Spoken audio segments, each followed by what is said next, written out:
Welcome back. We're on to the Copa America segment on Sports Tonight. It's 4 days to go. We'll continue with our preview of the tournament. My colleague Cecilia Omorwe joins me now as we continue to look at the teams that will be participating in the Copa America Centenario. Of course, the dark horses, the teams that are tipped to win, and a whole lot of things, especially the news coming out of the teams. Cecilia, let me welcome you to the Copa America segment and the Sports Tonight as well. Thank you for having me. Thank you. All right, let's talk about Lionel Messi. A lot has been said about the player.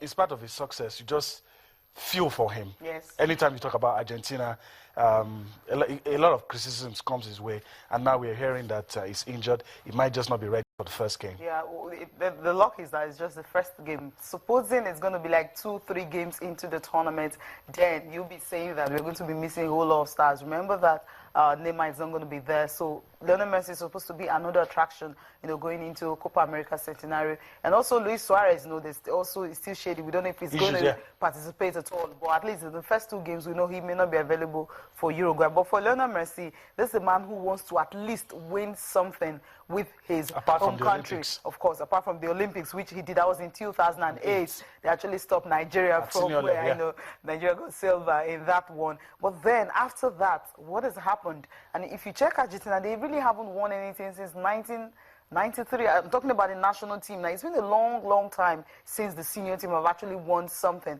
So all eyes are definitely on him. This is the best chance for this generation. That's it. Just take a look at the stars. You saw Mascherano there, and you saw Sergio Aguero. You saw so many big stars in this squad. Gonzalo, Zabalata, all of them. So let me really ask you this, Cecilia. Let's imagine they trained without him at some point. But let's imagine Argentina without Lionel Messi. Since he receives a lot of, jibes and criticisms. So if he's not there, how big of a miss will it be? No, just, we saw their training just now.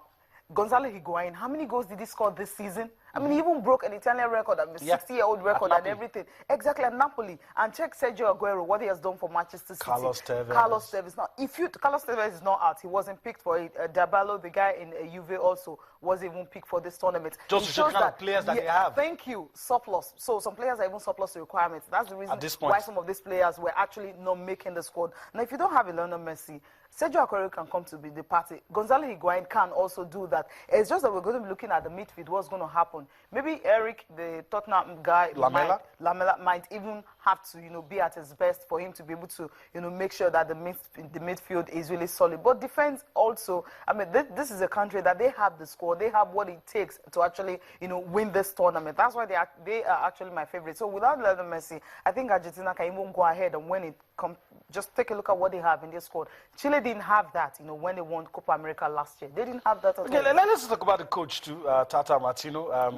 Worked with a couple of those players at Barcelona, Javier Mascherano and Lionel Messi. Does he look like that, a man that can deliver? Is he going to be able to handle all of these big stars, Di Maria, I mean, all of these guys? Will he be able to do that? I think he can. He coached Barcelona at a point, with all the stars and all that. He was actually criticized because he couldn't win anything.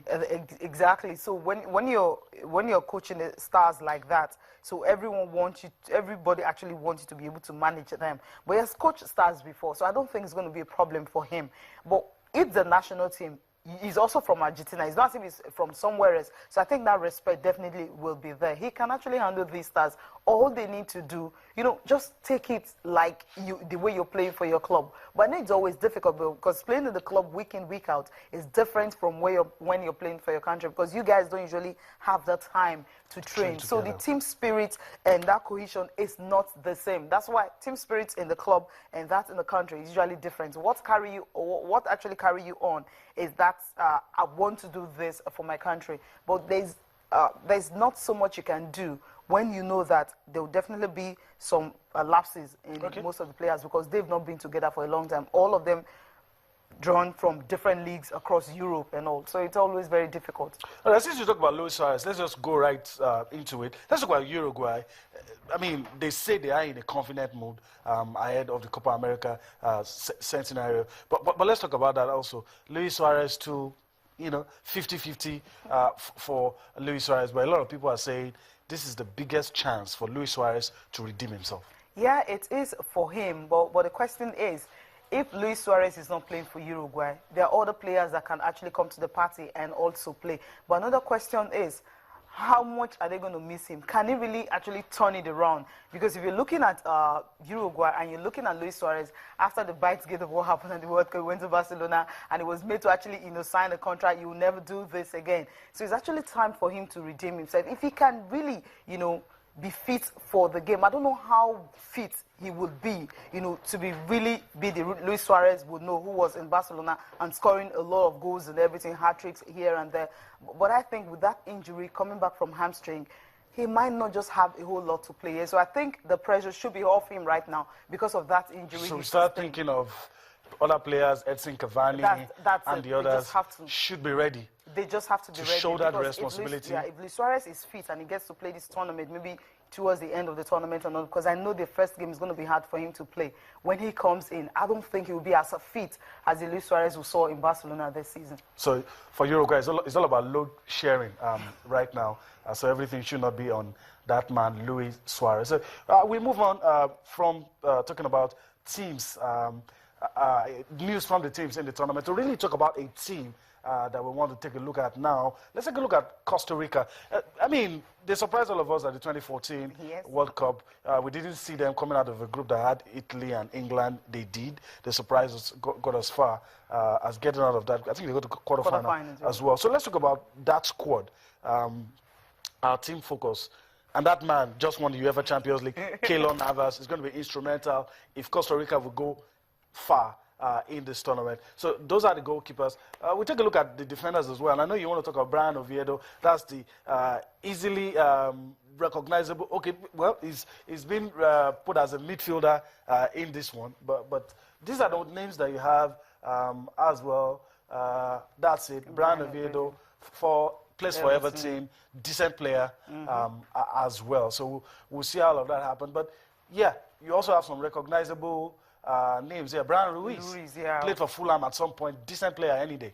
And he also went to Sporting. Right now, he's playing for Sporting Club. But if you look at these players, they're decent. Joel Campbell, of course. Remember when you had Joe Walcott and Wilshere were injured, so he was able to come into the party this season for Arsenal.